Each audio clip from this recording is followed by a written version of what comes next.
ॐ गुरुर्ब्रह्मा गुरुर्विष्णुः गुरुर्देवो महेश्वरः गुरुसाक्षात् परं ब्रह्म तस्मै श्रीगुरवे नमः। ॐ सदाशिवसमारम्भां शङ्कराचार्यमध्यमाम् अस्मदाचार्यपर्यन्तां वन्दे गुरुपरम्पराम्। श्रुतिस्मृतिपुराणानामालयं करुणालयं नमामि भगवत्पादं शङ्करं लोकशङ्करं। शङ्करं शङ्कराचार्यं केशवं बादरायणं सूत्रभाष्यकृतौ वन्दे भगवन्तौ पुनः पुनः।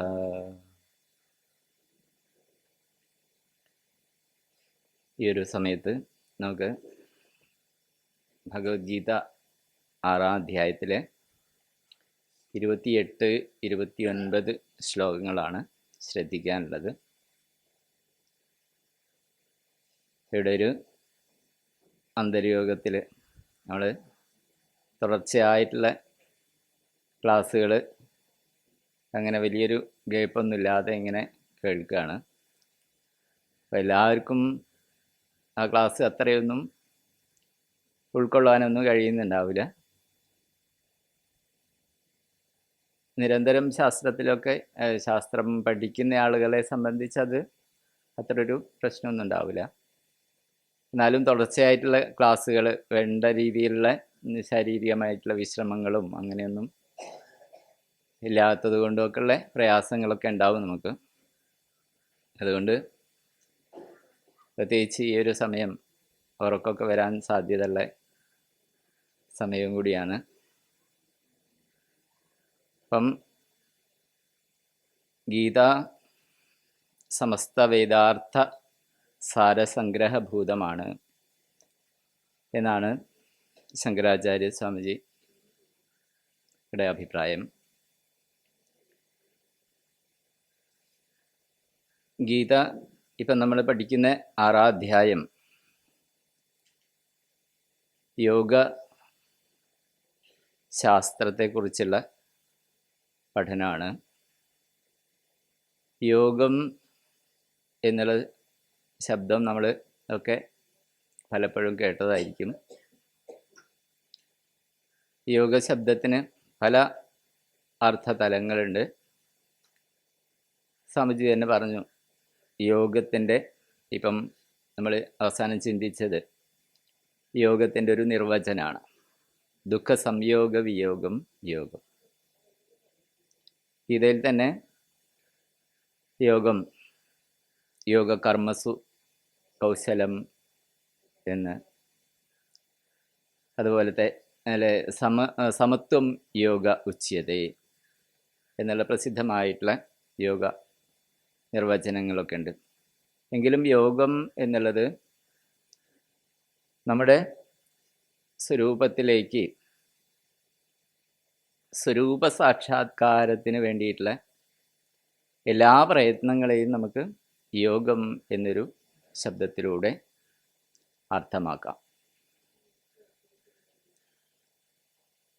യോഗം അനുഷ്ഠാനം എന്നുള്ള അർത്ഥത്തിൽ പറയുന്നുണ്ട്. അപ്പം ഇവിടെ തുടങ്ങുന്ന ശ്ലോകം തന്നെ 28-ാമത്തെ ശ്ലോകം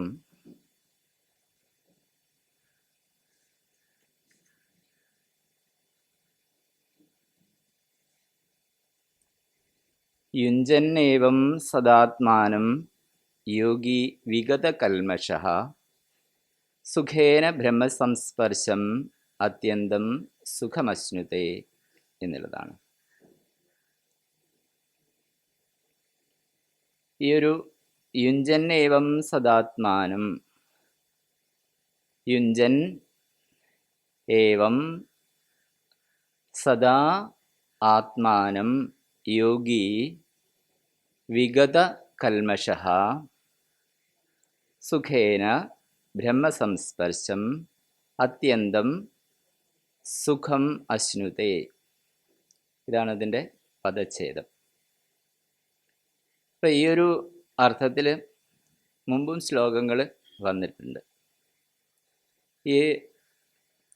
ഈ രീതിയിൽ തുടങ്ങിയിട്ടുണ്ട്. ഇപ്പം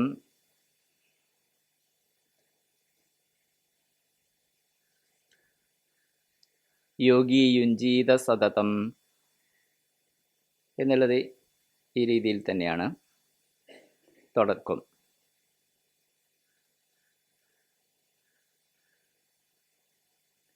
അപ്പം യുഞ്ജൻ ഏവം എന്ന് പറഞ്ഞാൽ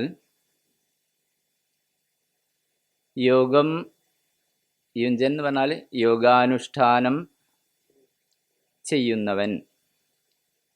ഏവം എന്ന് പറഞ്ഞാൽ ഇപ്രകാരം.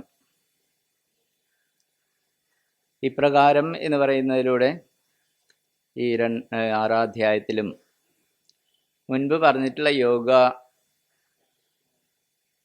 അനുഷ്ഠാനങ്ങളെയൊക്കെ തന്നെ ഉൾപ്പെടുത്തി മനസ്സിലാക്കണം. യുഞ്ജൻ ഏവം, ശ്ലോകം ഒന്ന് ചൊല്ലാം നമുക്ക്. യുഞ്ജന്നേവം സദാത്മാനം യോഗി വിഗതകൽമഷഃ സുഖേന ബ്രഹ്മസംസ്പർശം അത്യന്തം സുഖമശ്നുതേ.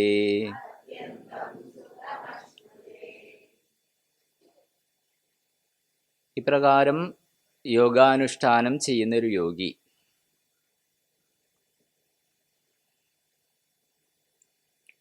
വിഗതകൽമഷഃ.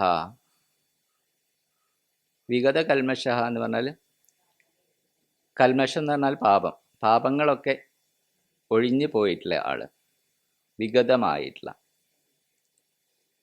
സുഖേന, സുഖേന എന്ന് പറഞ്ഞാൽ അനായാസേന.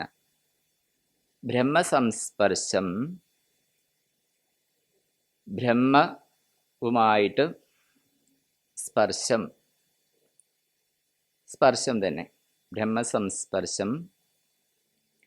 അത്യന്തം സുഖമശ്നുതേ, അത്യന്തമായിട്ടുള്ള സുഖം നേടുന്നു.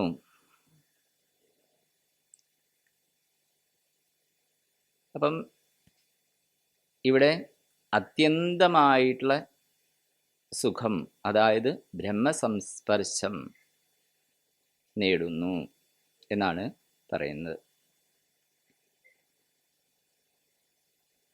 നമുക്കറിയാം, നമ്മുടെയൊക്കെ ഓരോ കർമ്മത്തിൻ്റെയും, നമ്മുടെ ജീവിതത്തിൻ്റെ ഏതൊരു ചെറിയ കർമ്മത്തിൻ്റെ പോലും ലക്ഷ്യം സുഖമാണ്. സുഖാർത്ഥ സർവജീവാനാം മതാ സർവാ പ്രവൃത്തയഃ എന്ന് പറയും. സുഖാർത്ഥമാണ് എല്ലാ ആളുകളുടെ എല്ലാ പ്രവൃത്തിയും തന്നെ. അതുകൊണ്ട് ഇവിടെ ഇങ്ങനെയൊക്കെ അനുഷ്ഠിക്കുന്നതിലൂടെ ഇതിൻ്റെയൊക്കെ ലക്ഷ്യം ബ്രഹ്മസംസ്പർശം ആയിട്ടുള്ള അത്യന്തമായിട്ടുള്ള സുഖമാണ്. അപ്പം ഈ ഒരു സുഖം അന്വേഷിച്ചുകൊണ്ടാണ് നമ്മൾ എല്ലാ പ്രവൃത്തികളും തന്നെ. അപ്പം ഈ സുഖം എവിടെയാണ് ലഭിക്കുക? അപ്പം ശാസ്ത്രത്തിൽ നമ്മൾ ബ്രഹ്മശബ്ദത്തെക്കുറിച്ചും ആത്മശബ്ദത്തെക്കുറിച്ചും ഒക്കെ ഏകദേശം ഒക്കെ പല രീതിയിൽ മനസ്സിലാക്കിയിട്ടുണ്ട്.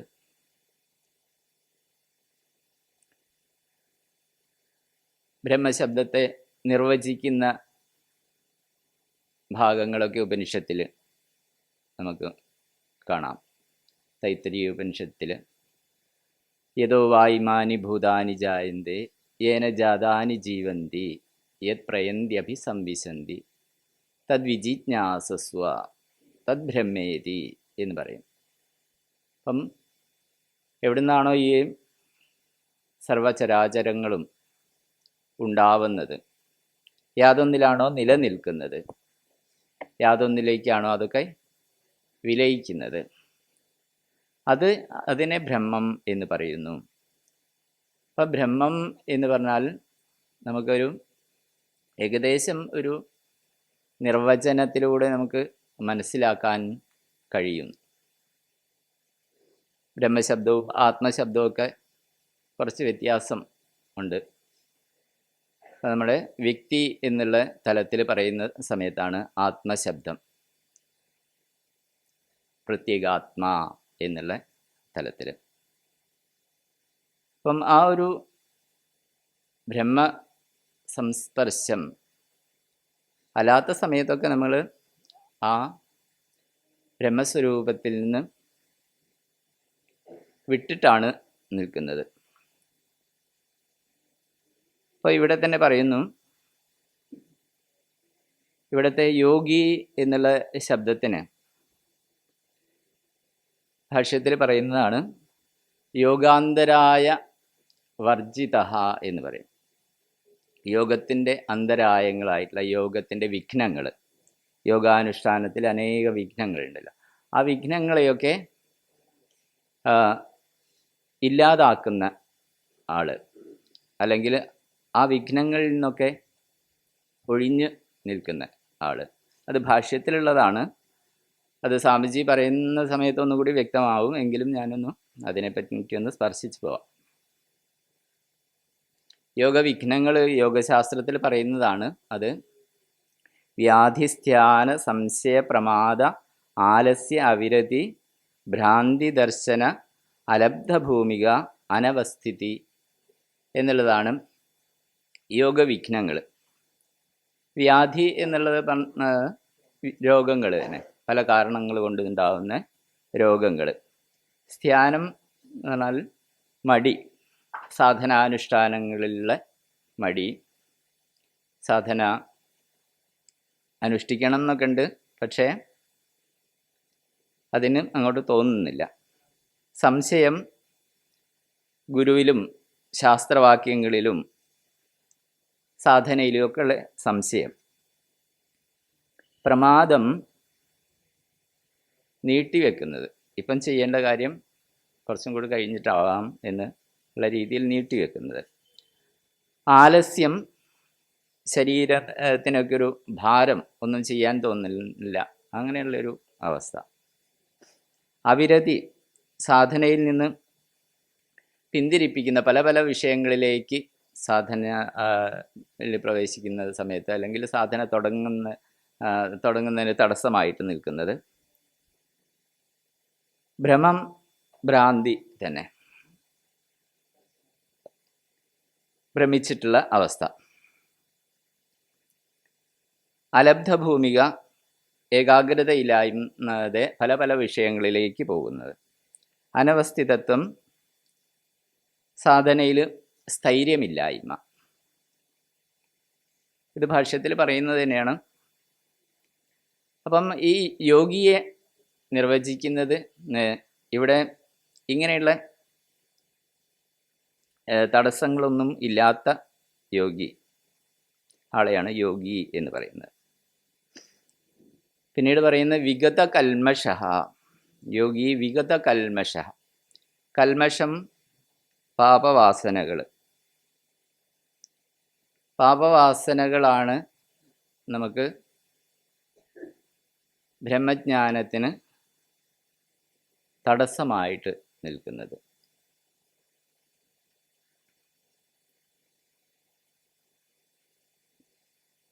പാപവാസനകൾ എങ്ങനെയാണ് ഉണ്ടായിട്ടുള്ളത് എന്ന് ചിന്തിച്ചാൽ, നമ്മുടെയൊക്കെ അനാദിയായിട്ടുള്ള ജന്മത്തിൽ നിന്നുള്ള, അപ്പം ഗീതയിൽ തന്നെ പറയും, 4-ാം അധ്യായത്തിൽ അർജുനൻ ചോദിക്കുന്ന സംശയം ഉണ്ടല്ലോ. അപ്പം ഈ യോഗം ഞാൻ മുമ്പ് വിവസ്വാൻ ഉപദേശിച്ചു, വിവസ്വാൻ മനുവിന് ഉപദേശിച്ചു എന്നൊക്കെ പറയും. അപ്പം അർജുനൻ ചോദിക്കുകയാണ്, അപരം ഭവതോ ജന്മ പരം ജന്മ വിവസ്വതഃ കഥമേതദ് വിജാനീയാം ത്വമാദോ പ്രോക്തവാനിതി. അങ്ങ് ഇപ്പം എൻ്റെ സഖാവായിട്ട് ഒക്കെയാണ് ഉള്ളത്. അപ്പം അങ്ങ് പണ്ട് വ്യവസായം ഉപദേശിച്ചു എന്നുള്ളത് ഞാൻ എങ്ങനെയാണ് മനസ്സിലാക്കേണ്ടത്? അതിന് മറുപടി പറയുന്നത്, ബഹൂനി മേ വ്യതീതാനി ജന്മാനി തവചാർജുന തന്യഹം വേദ സർവാണി നത്വം വേദ പരന്തപ. തന്യഹം വേദ സർവാണി, അനേകം ജന്മങ്ങൾ എനിക്കും നിനക്കും ഒക്കെ കഴിഞ്ഞു പോയി, ഞാൻ അതൊക്കെ അറിയുന്നു. ഈശ്വരൻ മായാ സ്വരൂപനായതുകൊണ്ട്, നിത്യശുദ്ധ ബുദ്ധമുക്ത സ്വഭാവത്തോടു കൂടിയായതുകൊണ്ട്, അടിയ ഉപാധിയായതുകൊണ്ട് ഞാൻ അതൊക്കെ അറിയുന്നു. അവിദ്യാസ്വരൂപത്തോടു കൂടിയതായതുകൊണ്ട് നീ അതൊന്നും അറിയുന്നില്ല. ജീവൻ അവിദ്യാസ്വരൂപത്തോടു കൂടിയ. അപ്പം ഈ ഒരു അവിദ്യ എന്ന് നമ്മളിൽ വന്നു, അതിനൊക്കെ കാരണം നമ്മുടെ കർമ്മങ്ങൾ തന്നെയാണ് എന്ന് കർമ്മസിദ്ധാന്തത്തെക്കുറിച്ച് ചിന്തിക്കുമ്പോൾ നമുക്ക് മനസ്സിലാവും. അപ്പം നമ്മുടെയൊക്കെ തന്നെ സൃഷ്ടിയിലെ വൈവിധ്യത്തിന് കാരണം അത് ഈശ്വരൻ അങ്ങനെ ഒരാളെ സൃഷ്ടിച്ചു എന്ന് പറയുകയാണെങ്കിൽ അതിന് യുക്തിയില്ലല്ലോ. രോഗികളായിട്ട് ചിലരെ സൃഷ്ടിക്കുന്നു, വികലാംഗരായിട്ട് സൃഷ്ടിക്കുന്നു. അതിനൊക്കെ നമ്മുടെ തന്നെ മാനസിക, വാചിക, കായികമായിട്ടുള്ള കർമ്മങ്ങളാണ് അതിന് കാരണം എന്നുള്ള ഒരു നിർണയത്തിലേക്ക് നമ്മൾ എത്തും. അപ്പോൾ ഈ കർമ്മങ്ങളിലൂടെ ഉണ്ടാകുന്ന പാപം, അതാണ് കൽമഷം. ആ കൽമഷങ്ങളെ ഒക്കെ ഇല്ലാതാക്കുന്നു. വിഗത കൽമഷ യോഗി. അപ്പോൾ ഇത് നമുക്ക് പഠിക്കുന്നതിലൂടെ സാധനയിലേക്ക് നമുക്ക് പ്രേരണയാണ്. കാരണം നമ്മളെയൊക്കെ ഈ ഒരു കൽമഷം അത് നമ്മൾക്കേ അറിയൂ. അത് നിർണയിക്കുന്നതും നമ്മൾ തന്നെയാണ്. അതിനെ തിരുത്താനും നമുക്ക് അവകാശമുള്ളൂ. അപ്പം നമുക്ക് ഈ ഒരു തലം, നമ്മുടെ ജീവിതത്തിൽ ഈ ഒരു അനുഭവം ഇല്ലെങ്കിലും ഉത്തരവാദി നമ്മൾ തന്നെയാണ്. അപ്പം അതിനെ തിരുത്തേണ്ടതും നമ്മൾ തന്നെയാണ്. അതിന് പ്രേരണയാണ്, സാധനയാണ്. എങ്ങനെയാണ് അതിൻ്റെ സാധന? അതാണ് നമ്മൾ അനേകം ഇപ്പം യോഗത്തിൻ്റെ നിർവചനം പഠിച്ചു നമ്മൾ. അങ്ങനെ സങ്കല്പപ്രഭവാൻ കാമാൻ തിക്ത സർവാനശേഷത മനസ്സൈവേന്ദ്രിയഗ്രാമം വിനിയമ്യ സമന്തത എന്നൊക്കെ നമ്മൾ പഠിച്ചു. അപ്പം ജീവിതത്തിൽ യുക്താഹാര വിഹാരസ്യ അങ്ങനെയുള്ള ഓരോ സാധനയെയും, അങ്ങനെ നമ്മുടെ ജീവിതത്തിൻ്റെ ചിട്ടപ്പെടുത്താൻ വേണ്ടിയിട്ടുള്ള സർവ സാധനകളെയും ഉള്ളടക്കി മനസ്സിലാക്കുന്ന സമയത്താണ് നമ്മളിലുള്ള പോരായ്മയെ തിരിച്ചറിയാനും നമ്മുടെ സ്വരൂപം ആയിട്ടുള്ള ആ ഒരു നിത്യശുദ്ധ ബുദ്ധമുക്ത സ്വഭാവത്തിലേക്ക് എത്താനും നമുക്ക് കഴിയുന്നത്. അപ്പം ഈ ഒരു സാധന എന്നുള്ള യോഗാനുഷ്ഠാനം എന്നുള്ളത് നമ്മുടെ ജീവിതത്തിൻ്റെ തന്നെ ഭാഗമായി തീരുന്ന സമയത്തെ നമുക്കതൊരു ഇവിടെ പറഞ്ഞ സുഖേന എന്നുള്ള ഇതിലേക്ക് എത്തും. ആ സുഖം അനായാസം എന്നുള്ള ഒരു രീതിയിലേക്കാണ് നമ്മുടെ ജീവിതം എത്തേണ്ടത്. നമ്മൾ ഏത് സാഹചര്യത്തിൽ ജീവിക്കുന്നവരായാലും, ഏത് തലത്തിൽ ജീവിക്കുന്നവരായാലും നമ്മുടെ ജീവിതം ഈ ഒരു ലക്ഷ്യത്തിലേക്ക്, ആത്യന്തികമായിട്ടുള്ള ആ സുഖം നേടാനുള്ള ഒരു യോഗ്യതയോടുകൂടിയാണ് നമ്മളിവിടെ വന്നത്. ഇപ്പം ഉദ്ഘാടനത്തിൽ ആ പ്രഭാഷണത്തിൽ സ്വാമിജി പറഞ്ഞു,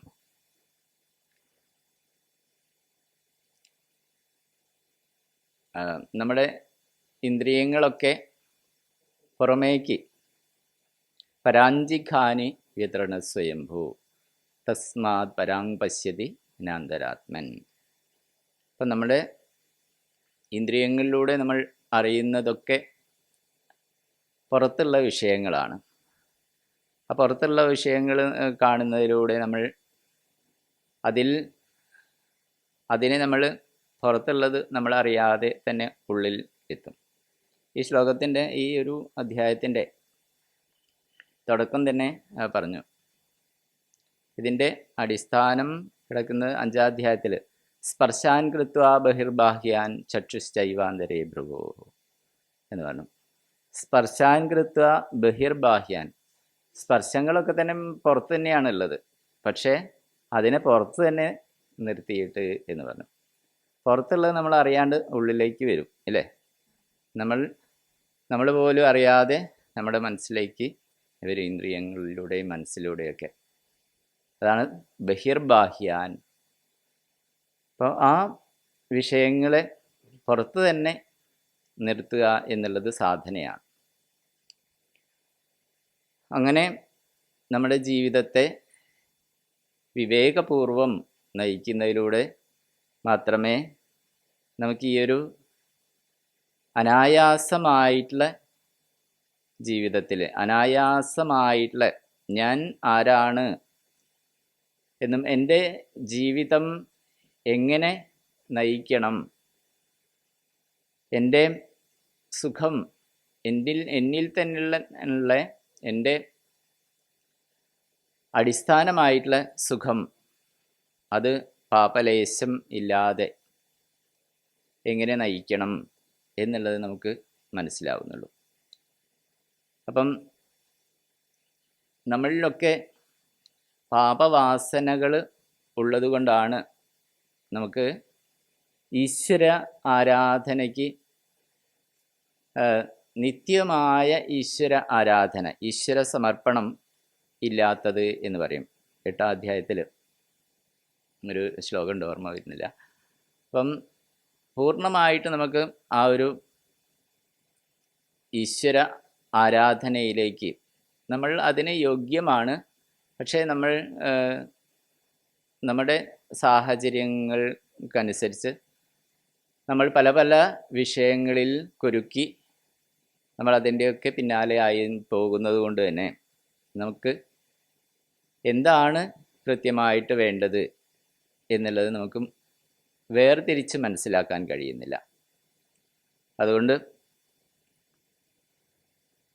ഈ ഒരു സാധനയിലൂടെ, യോഗാനുഷ്ഠാനത്തിലൂടെ നിരന്തരമായിട്ടുള്ള, അതാണ് ഇവിടെ പറയുന്നത്, യുഞ്ജന്നേവം സദാ ആത്മാനം, സദാത്മാനം, സദാത്മാനം അല്ല സദാ ആത്മാനം യോഗി വിഗതകൽമഷഃ സുഖേന ബ്രഹ്മസംസ്പർശം അത്യന്തം സുഖമശ്നുതേ.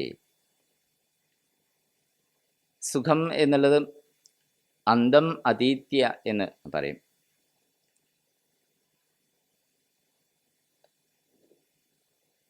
ആത്യന്തികമായിട്ടുള്ള സുഖം, ആ സുഖം നിരന്തരമായിട്ടുള്ള സുഖം, ഒരു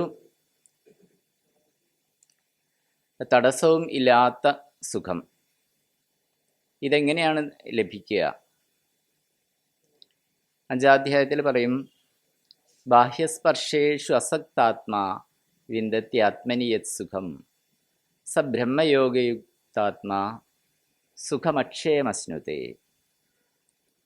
ബാഹ്യസ്പർശേഷു അസക്താത്മാ വിന്ദത്യാത്മനി യത് സുഖം. ബാഹ്യസ്പർശങ്ങളിലൊക്കെ നമ്മൾ ആസക്തിയോടുകൂടിയാണ്, അല്ലെങ്കിൽ അതൊക്കെ നമ്മളെ തടസ്സം ഉണ്ടാക്കുന്നുണ്ട്. നേരത്തെ പറഞ്ഞ് യോഗത്തിന് തടസ്സമായിട്ട് അതുകൊണ്ട് ബാഹ്യസ്പർശേഷു അസക്താത്മാ, അസക്തമായിട്ടുള്ള വ്യക്തി. വിന്ദത്തി ആത്മനീയത് സുഖം, തന്നിൽ തന്നെ അതൊരു സുഖം നേടുന്നുണ്ടോ? അനേകം യോഗ നിർവചനത്തിലൊക്കെ അത് തന്നെയാണ് പറയുന്നത്. ആത്മനി യത് സുഖം സ ബ്രഹ്മയോഗയുക്താത്മാ സുഖമക്ഷയമശ്നുതേ.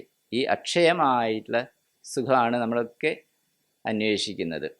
നമ്മുടെ ഇവിടെയുള്ള ഈ ഒരു 7 ദിവസത്തെ സാധനാ ജീവിതം തന്നെ ആ സുഖത്തിന് വേണ്ടിയിട്ടുള്ളതാണ്.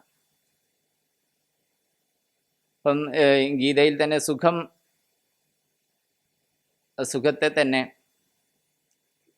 3 സാത്വിക, രാജസിക, താമസികമായിട്ടുള്ള ഭേദങ്ങളിൽ തിരിക്കും. 18ാം അധ്യായത്തിലാണത്.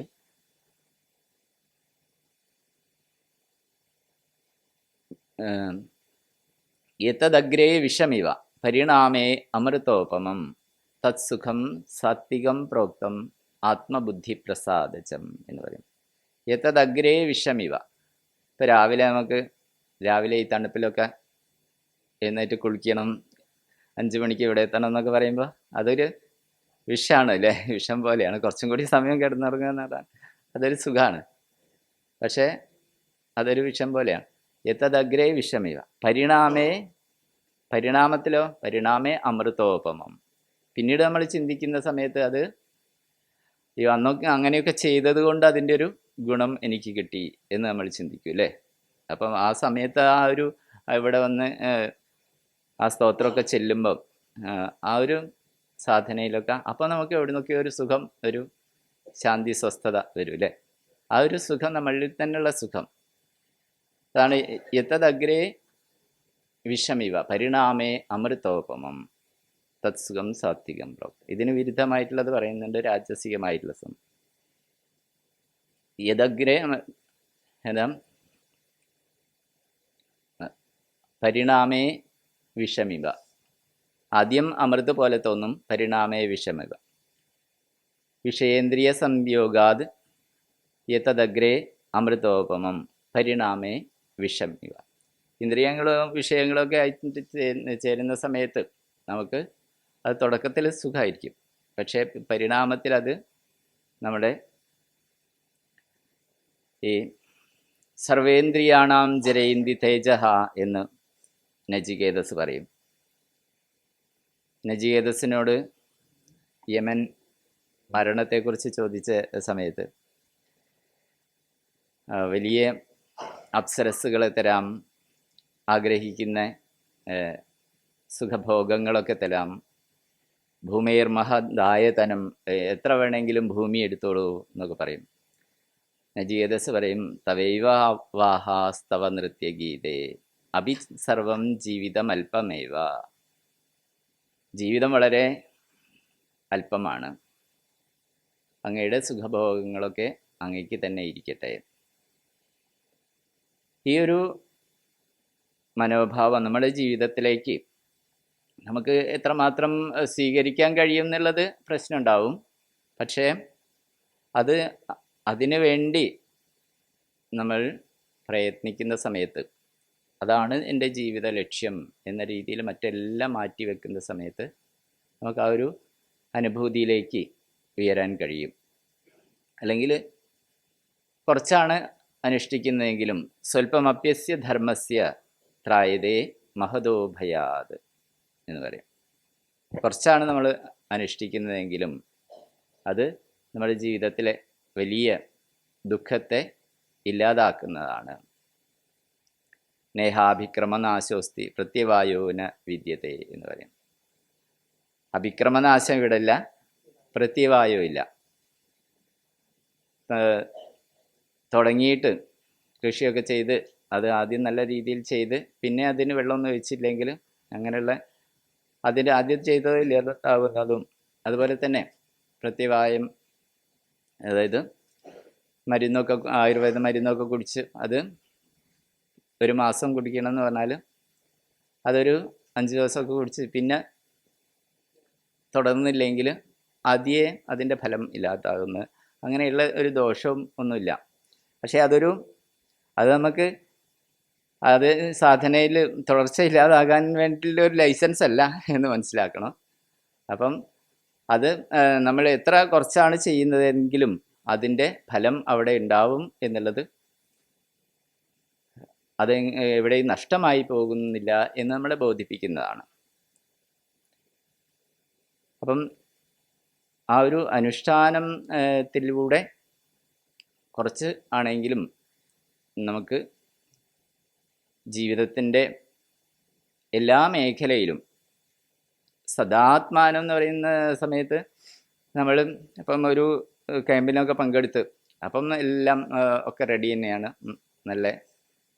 പിന്നീട് ജീവിതത്തിൽ വീട്ടിലേക്ക് പോകുന്ന സമയത്താണ് ഇതിനൊക്കെ, അവിടെയും നമുക്ക് ഇത് അനുഷ്ഠിക്കാൻ കഴിയുന്ന സമയത്താണ് നമ്മുടെ ജീവിതത്തിൽ എന്തെങ്കിലുമൊക്കെ പരിവർത്തനം വരുന്നത്. അപ്പം അവിടെ നമ്മൾ അനുഷ്ഠിക്കുന്ന ആ പാത പിന്തുടരണമെങ്കിൽ നമുക്ക് അത്രയും ഉള്ളിൽ ഇച്ഛാശക്തി വേണം. നമ്മുടെ മനസ്സ്, സമജ് പറയും, മനസ്സ് കുരങ്ങനെ പോലെ ചപലവുമാണ്, ആനയെപ്പോലെ പ്രബലവുമാണ് എന്ന് പറയും. അതേപോലെ തന്നെ മനസ്സ് പെട്ടെന്ന് നമ്മളെ ആകർഷിക്കും, ആക്രമിക്കും.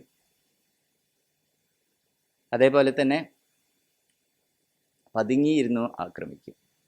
മനസ്സിലേക്ക് ഓരോ ചിന്ത വരുന്നതും അത് നമ്മളെ ചിലപ്പം പെട്ടെന്ന് ചിന്ത വന്നാൽ നമ്മൾ അതിൽ പെട്ടുപോകും.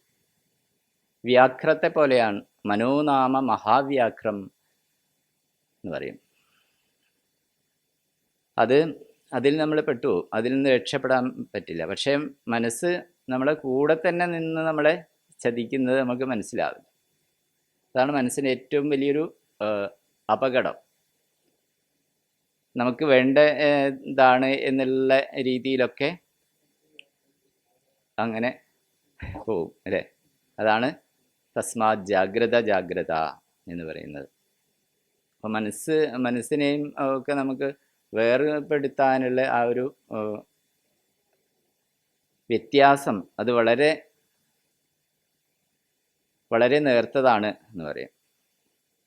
അപ്പോൾ അങ്ങനെ മനസ്സിൻ്റെ ആ ഒരു കാലുഷ്യം നേരത്തെ സ്വാമിജി പറഞ്ഞു അല്ലേ, ഉപദേശസാരത്തിലുള്ള ഒരു ശ്ലോകം പറഞ്ഞു മനസ്സിനെ.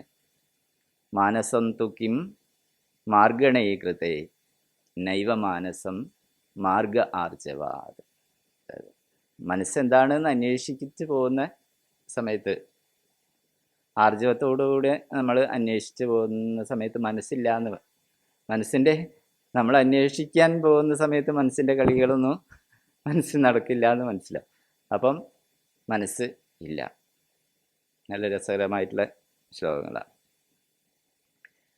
അപ്പോൾ സദാത്മാനം എന്നുള്ളത് പ്രത്യേകം ചിന്തിക്കേണ്ടതാണ്.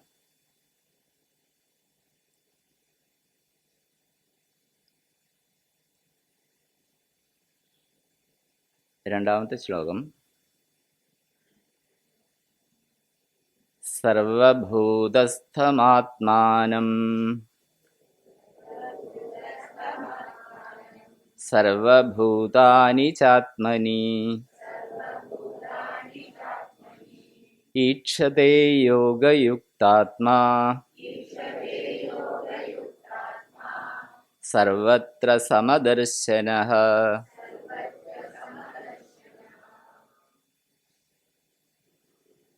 ഇതുവരെ പറഞ്ഞ കാര്യങ്ങളൊക്കെ സാധനയോടും ചേർന്നതാണ്. ഇവിടെ ഒരു യോഗത്തിൻ്റെ ഫലം ആണ് പറയുന്നത്, സിദ്ധൻ്റെ തലം ആണ്. സർവഭൂതസ്ഥം ആത്മാനം സർവഭൂതാനി ച ആത്മനി ഈക്ഷതേ യോഗയുക്താത്മാ സർവത്ര സമദർശനഃ. അതാണ് പദച്ഛേദം. ഇതിൻ്റെ അർത്ഥം സർവഭൂതസ്ഥമാത്മാനം, സർവഭൂതസ്ഥമായിട്ടുള്ള ആത്മാവിനെ, സർവഭൂതാനി ച ആത്മനി, സർവഭൂതസ്ഥമായിട്ടുള്ള ആത്മാവിനെ, സർവഭൂതാനി ച ആത്മനി, അതായത് സർവഭൂതം സർവഭൂതങ്ങളെയും തന്നിലും സർവഭൂതങ്ങളിലും തന്നെയും. ഇത് രണ്ടും ഒന്ന് തന്നെയാണ് എങ്കിലും തന്നിൽ സർവഭൂതങ്ങളെയും സർവഭൂതങ്ങളിലും തന്നെയും കാണുക എന്നുള്ള ബാഹ്യമായിട്ടുള്ള ഒന്നിൽ നിന്ന് അന്യത്വമില്ലാതെ അങ്ങനെ കാണുന്ന ഈക്ഷത്തെ, അങ്ങനെ കാണുന്ന ആള് യോഗയുക്താത്മാവാണ്. യോഗത്തോട് ചേർന്ന യോഗാരൂഢൻ എന്നൊക്കെ പറഞ്ഞ് ഒരു തലത്തിൽ അങ്ങനെ പറയാം. യോഗസ്ഥൻ, സർവത്ര സമദർശനഃ, അങ്ങനെയുള്ളയാള് സർവത്ര സമദർശിയാണ്. അപ്പം സർവഭൂതങ്ങളിലും തന്നെയും തന്നിൽ സർവഭൂതങ്ങളെയും കാണുന്ന ആ ഒരു പരമമായിട്ടുള്ള തലം ആണ്. ഇങ്ങനെ അനേക സ്ഥലങ്ങളിൽ നമുക്ക് ഉപനിഷത്തിലൊക്കെ കാണാം. ഈശാവാസ്യ ഉപനിഷത്തിൽ യസ്തു സർവാണി ഭൂതാനി ആത്മന്യേവാനുപശ്യതി സർവഭൂതേഷു ചാത്മാനം തതോ ന വിജുഗുപ്സതേ എന്ന് പറയും. സർവഭൂതങ്ങളിലും തന്നെയും തന്നിൽ സർവഭൂതങ്ങളെയും കാണുന്ന ആള് ഒന്നിനെയും ജുഗുപ്സ വെറുക്കുന്നില്ല. അപ്പം നമ്മളിൽ നിന്ന് അന്യത്വം ഒന്നിനെ കാണുന്ന സമയത്താണല്ലോ നമുക്ക് ഒരു ഭേദചിന്ത. ആ ഭേദചിന്ത ഇത് ലളിതമായിട്ടും നമ്മൾ ഭജനയിലൊക്കെ ചെല്ലും. എല്ലാം ഈശ്വരനെന്നറിയാതെ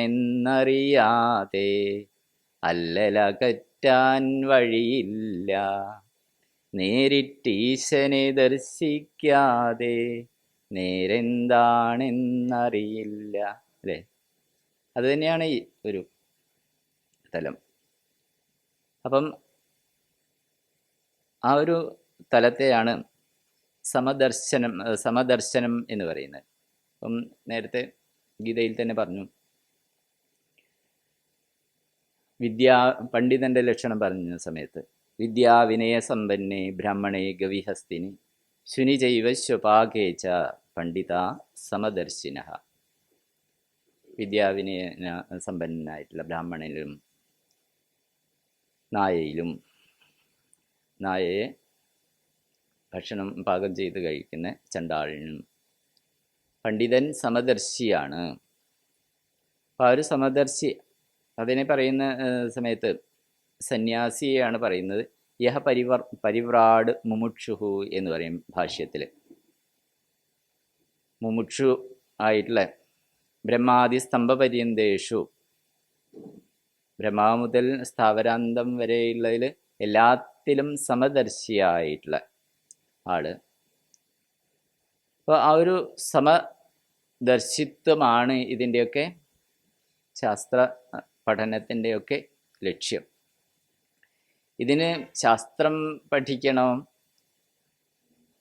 ഇതൊക്കെ ഇത് വാസ്തവത്തിൽ നമ്മളൊക്കെ കൊണ്ടുപോകുന്നിട്ടുള്ള ആ ഒരു കർമ്മ സംസ്കാരത്തിനനുസരിച്ച് ഇതൊന്നും പഠിക്കാത്ത ആളും ഇതൊന്നും അറിയാത്ത ആളും ഈ ഒരു തലത്തിലേക്ക് ഉയർന്ന ആളായിട്ടും നമുക്ക് കാണാം, അല്ലേ? അപ്പോൾ ഇതിനുള്ളൊരു ജീവിതചര്യ ആണ്. ഇപ്പം നമുക്ക് സുഖമായിട്ടുള്ള സാഹചര്യത്തിലൊക്കെ നമ്മൾക്ക് ജീവിക്കുമ്പം ഇതൊക്കെ നമുക്ക് എല്ലാ സൗകര്യങ്ങളുണ്ട്. അങ്ങനെ ജീവിക്കുന്ന സമയത്ത് ഇതിനെപ്പറ്റിയൊന്നും നമുക്കത്ര ഗൗരവം ഉണ്ടാവില്ല. അല്ലെങ്കിൽ ഈ ഒരു തലത്തിലേക്കൊന്നും നമുക്ക് അങ്ങനെ ശാസ്ത്രം കേൾക്കും, പഠിക്കും, ചിലപ്പം ബൈഹാർട്ടാക്കും, ശ്ലോകങ്ങളൊക്കെ ഇങ്ങനെ ചൊല്ലും. പക്ഷേ നമ്മുടെ ജീവിതത്തിലേക്ക് അത് വന്നിട്ടുണ്ടാവില്ല. അതുകൊണ്ടാണ് പരിവ്രാട് മുമുക്ഷുഹു. അപ്പം എല്ലാം സർവം പരിത്യജിച്ച് സഞ്ചരിക്കുന്ന ആണ് പരിവ്രാജകൻ. അപ്പം യതിയുടെ ചര്യ എന്ന് പറഞ്ഞാൽ സ്വാമിജി നേരത്തെ പറഞ്ഞു, അല്ലേ? ഒരു ഇങ്ങനെ സഞ്ചരിക്കുകയാണ്. ഒന്നും ഒന്നുമായിട്ടൊരു ബന്ധവും അസംഗമായിട്ടുള്ള ഒന്നുമായിട്ടൊരു ബന്ധനവും ഇല്ലാതെ അടുത്ത സമയത്തുള്ള ഭക്ഷണം എവിടുന്ന് കിട്ടും എന്ന് പോലും അറിയില്ല. അങ്ങനെ സഞ്ചരിക്കുന്ന സമയത്ത് അപ്പം നമ്മളെ പൂജിക്കുന്നവരുണ്ടാവും, ഭക്ഷണം തരുന്നവരുണ്ടാവും, നമ്മളെ കൊല്ലാൻ വരുന്നവരുണ്ടാവും, ഉപദ്രവിക്കുന്നവരുണ്ടാവും. അതൊക്കെ നമുക്ക് ഇപ്പോൾ ആശ്രമത്തിൻ്റെയൊക്കെ കോമ്പൗണ്ടൊക്കെ കഴിഞ്ഞിട്ട് സ്വന്തം ഇങ്ങനെ ഇപ്പോൾ സ്വാമിജി പറയാറുണ്ട് ഈ അപ്പം സന്യാസത്തിനൊക്കെ അധികാരം സന്യസിക്കണം എന്നൊക്കെ പറഞ്ഞ് വരുന്ന ആളുകൾ ഒരു കയ്യിലൊരു പൈസയില്ലാതെ ഭാരതം മുഴുവനൊന്ന് സഞ്ചരിച്ച് വരുമോ എന്ന് പറയും. അപ്പം ആ ഒരു സന്യാസി അനികേത സ്ഥിരമതിർ എന്നൊക്കെ പറയും. ഒരു സ്ഥലത്തും ഒരു നിത്യമായിട്ടുള്ള നികേതനം വാസസ്ഥാനം ഇല്ലാതെ സ്ഥിരമായിട്ടുള്ള ബുദ്ധി, ആ ഒരു ഈശ്വര സമർപ്പണത്തിൽ യദൃച്ഛാലാപസന്തുഷ്ടോ ദന്തുവാതീതോ വിമത്സരഹ എന്നൊക്കെ പറഞ്ഞ ആ ഒരു തലം. അപ്പം ഭക്തൻ്റെ ലക്ഷണം പറയുന്നു, അതുപോലെ ഗുണാതീതൻ്റെ ലക്ഷണം പറയുന്നു, യോഗാരൂഢൻ്റെ പറയുന്നു. ആ തലം ഒക്കെ ആണ് ഇത്. അപ്പം അങ്ങനെ നമ്മൾ സഞ്ചരിക്കുന്ന സമയത്താണ് നമുക്ക് നമ്മുടേതായിട്ടുള്ള ഞാൻ ആരാണ് എന്ന് നമുക്ക് ചിന്തിക്കാനുള്ളൊരു സമയം കിട്ടുക. ഞാൻ ഇത്രയേ ഉള്ളൂ. ഇപ്പം ഇവിടെ ഇങ്ങനെ നമ്മൾ അറിയുന്ന ആളുകളുടെ അടുത്തോടെ നടക്കുമ്പോൾ അവർ ചിലപ്പം നമ്മളെ പരിചയമുള്ളതുകൊണ്ട് നമ്മളെ ഒരു പരിധിയിലെ നമ്മളോട് പെരുമാറും. അപ്പം നമ്മൾ ഒക്കെ ഇങ്ങനെ പരിവ്രജനം ചെയ്യുന്ന സമയത്ത് ഇപ്പം നമ്മുടെ വസ്ത്രമൊക്കെ മുഷിഞ്ഞതായിരിക്കും, ഒന്നും ഉണ്ടാവില്ല നമ്മളെ കയ്യിൽ. അപ്പം അവിടെ നമുക്ക് ആരാണ് സംരക്ഷണം ആയിത്തീരുന്നത്? അവിടെ നല്ല മനുഷ്യന്മാർ അല്ലെങ്കിൽ അവരുടെ സംസ്കാരമാണ് നമ്മളെ രക്ഷിക്കുന്നത്. അപ്പം എല്ലാം പരിത്യജിച്ച് അങ്ങനെ കഴിയുന്ന സമയത്ത്, അങ്ങനെയൊക്കെ പോകുന്ന സമയത്താണ് ഈ ഒരു സമദർശിത്വം. എന്താണ് സമദർശിത്വം? അങ്ങനെ സഞ്ചരിച്ച് അത് നമ്മളെ തന്നെ പാകപ്പെടുത്താൻ വേണ്ടിയിട്ടുള്ളൊരു സഞ്ചാരം, അതാണ് പരിവ്രജനം. അപ്പം സന്യാസത്തിൻ്റെ ഭാഗം തന്നെ അതാണ്, പരിവ്രജനം തന്നെയാണ്. പിന്നീടാണല്ലോ ആശ്രമങ്ങളൊക്കെ സ്ഥാപിക്കപ്പെട്ട് ശാസ്ത്രപ്രചരണത്തിൻ്റെ ഉദ്ദേശത്തോടു കൂടിയാണ്. അപ്പം അങ്ങനെ സഞ്ചരിക്കുന്ന സമയത്ത് സ്വാഭാവികമായിട്ട് നമുക്ക് അസംഗതയാണ്, ഒന്നിനോടും സംഘം ഉണ്ടാവില്ല. എന്താണ് നമ്മുടെ ജീവിതത്തിൻ്റെ ലക്ഷ്യം എന്ന് നമുക്ക് സ്വയം തിരിച്ചറിയാനും നമ്മളുടേതായിട്ടുള്ള ഉപാധിയുടെ പരിമിതിയെക്കുറിച്ച് തിരിച്ചറിയാനും, ആ ഉപാധിയും സംബന്ധമായിട്ടാണല്ലോ നമുക്കെല്ലാ ബന്ധങ്ങളും വരുന്നത്. ആ ബന്ധങ്ങളിൽ നിന്നൊക്കെ നമുക്ക് മാറി ചിന്തിക്കാനും, അങ്ങനെ കഴിയുന്നതിലൂടെയാണ് ആ ഒരു സമദർശിത്വം നമ്മളിലേക്ക് വരുന്നത്. ആ സമദർശിയായിട്ട് നമ്മൾ സ്വയം തീരുന്നത്. അപ്പം സർവചരാചരങ്ങളിലും ഉള്ളത് ഈ ഒരു എന്നിൽ ഞാൻ ആയിട്ട് ഇരിക്കുന്ന ആ ഒരു സ്വരൂപം തന്നെയാണ്. അപ്പം ശ്രീനാരായണ ഗുരുദേവൻ്റെ ഒരു ആത്മോപദേശ ശതകത്തിലൊരു ശ്ലോകം, അവനിവനെന്നറിയുന്നതൊക്കെ ഓർത്താൽ അവനിൽ ആദിമമായൊരാത്മരൂപം. അവൻ ഇവൻ അത് ഇത് ഇതിൽ ഒതുങ്ങല്ല ലോകം അല്ലേ. അപ്പം അവൻ ഇവൻ എന്നറിയുന്നതൊക്കെ ഓർത്താൽ, ചിന്തിച്ചാൽ, അത് നമുക്ക് ചിന്തിക്കാനൊന്നും സമയം കിട്ടാറില്ല. ഓർത്താൽ, അതാണ് ഓർത്താൽ എന്നുള്ളത് തന്നെയാണ് അവിടെ പ്രാധാന്യം. ഓർത്താൽ അവനിൽ ആദിമമായൊരാത്മരൂപം, ഭൂമിയിൽ അവനിൽ ആദിമമായിട്ടുള്ള ഒരാത്മരൂപമാണ് നമ്മളൊക്കെ അല്ലേ. ഉപാധിയിൽ നിന്ന് വ്യത്യസ്തമായിട്ട്, ഉപാധി മാത്രമേ വ്യത്യാസമുള്ളൂ. ഞാൻ എന്ന് പറയുന്നതും നമ്മൾ ഓരോരുത്തരും ഞാൻ എന്ന് പറയുന്നതും ഒന്ന് തന്നെയാണ് അല്ലേ, ഞാൻ. അപ്പം ആദിമമായിട്ടുള്ളൊരു ഒരാത്മരൂപമാണ് അവനവൻ ആത്മസുഖ. അതുകൊണ്ടാണ് അതിൻ്റെ അടിസ്ഥാനത്തിലാണ് നമ്മുടെ സേവന പ്രവർത്തനങ്ങളൊക്കെ. അവനവൻ ആത്മസുഖത്തിനായി ആചരിക്കുന്നവ അപരനു സുഖത്തിനായി വരേണം. അപ്പം എന്തിന് നമ്മൾ സേവനം ചെയ്യണം? എന്ത് കൊണ്ടാണ് സേവ എന്ന് പറയുന്നത്? ഇപ്പം ഈ ഒരു അറിവുണ്ടായാൽ സ്വാഭാവികമായിട്ടും അത് സേവയിലേക്ക് വരും. ഈ അറിഞ്ഞ് ചെയ്യുന്ന സേവ മാത്രമേ യഥാർത്ഥമായിട്ടുള്ള സേവയായിത്തീരും. അപ്പോൾ സേവ ചെയ്യുന്നവരുണ്ടാവും, ഈ ഒരു അറിവ് സ്വാഭാവികമായിട്ടുള്ള ആളുകളുണ്ടാവും, ആ ഒരു ഗുണം ഉള്ള ആളുകളുണ്ടാവും. പക്ഷേ സാമാന്യ സമൂഹത്തിന് മനസ്സിലാക്കണമെങ്കിൽ ഇങ്ങനെ ഞാനും നീയും വേറെയല്ല. ത്വയി ചാന്യത്രൈകോ വിഷ്ണു വ്യർത്ഥം കുപ്യസി മയ്യ സഹിഷ്ണു എന്ന് പറയും. എന്നിലും നിന്നയിലും ഉള്ളത് ഒരേ വിഷ്ണു തന്നെയാണ്. അന്യത്ര മറ്റുള്ള സ്ഥലത്തും ഉള്ളത് ഒരേ വിഷ്ണു. വ്യർത്ഥം കുപ്യസി മയ്യ സഹിഷ്ണു, നീ എന്തുകൊണ്ടാണ് അസഹിഷ്ണുവായിട്ട് എന്നിൽ കോപിക്കുന്നത് എന്ന് ചോദിക്കും. അപ്പം ആ ഒരു അറിവ് അത് തന്നെയാണ് ശാസ്ത്രത്തിൻ്റെ പരം താല്പര്യമായിട്ടുള്ള. ഈശാവാസ്യോപനിഷത്തിൽ തുടങ്ങുന്നത് തന്നെ ഇങ്ങനെയാണ്: ഈശാവാസ്യമിതം സർവം യത് കിഞ്ച ജഗത്യാം ജഗത് തേന ത്യക്തേന ഭുഞ്ചീത. ത്യാഗം അവിടെയും പറയുന്നു. ഈശാവാസ്യം, ഈശിതാ പരമേശ്വര എന്ന് പറയും. ഈശിതാവ് ആ പരമേശ്വരനാൽ ആണ് ഇതെല്ലാം, പരമേശ്വരനാൽ ഇതെല്ലാം മൂടപ്പെടേണ്ടതാണ്. ഈശാവാസ്യം എല്ലാത്തിൻ്റെയും നിയന്ത്രിക്കുന്നത് അല്ലെങ്കിൽ എല്ലാത്തിൻ്റെയും അടിസ്ഥാനം ഈശ്വരനാണ്. ഈശാവാസ്യമിതം സർവം യത് കിഞ്ച, ലോകത്തിൽ എന്ത് ഉണ്ടോ അതൊക്കെ ആ ഒരു ഈശിത, അത് തന്നെയാണ് എന്നിൽ പ്രത്യേകാത്മതയാ അഹമേവ ഇതം സർവം എന്ന് പറയും. പ്രത്യേകാത്മാ സ്വരൂപത്തിൽ എന്നിൽ ഞാനായി നിൽക്കുന്നതും മറ്റെല്ലാമായി തീർന്നതും ഒരേ ഈശ്വരൻ തന്നെയാണ്, അല്ലെങ്കിൽ ഒരേ ഉണ്മ തന്നെയാണ്. അതുകൊണ്ട് ആ ഏകത്വദർശി, ആ ഏകത്വത്തെ അവിടെ തന്നെ പറയുന്നു. അത് ഏകമാണ്, നിത്യമാണ്, അശരീരമാണ്, സർവഗതമാണ്, പാപരഹിതമാണ്. അത് ഒന്നേ ഉണ്ടാവാൻ വഴിയുള്ളൂ. നേഹനാനാസ്തി കിഞ്ചന, ഇവിടെ പലതില്ല തന്നെ. ഇവിടെ പലത് കാണുന്നതാണല്ലോ നമ്മളെ സംബന്ധിച്ച്. ഫലത്തിൽ അസ്തിത്വ ബുദ്ധി, വ്യവഹാരത്തിന് അത് വേണം. പക്ഷേ അതിൻ്റെയൊക്കെ അടിസ്ഥാനം ഏകമാണ് എന്നുള്ള ആ ബോധം ഉറയ്ക്കാൻ വേണ്ടിയാണ് യോഗ സാധനകളൊക്കെ.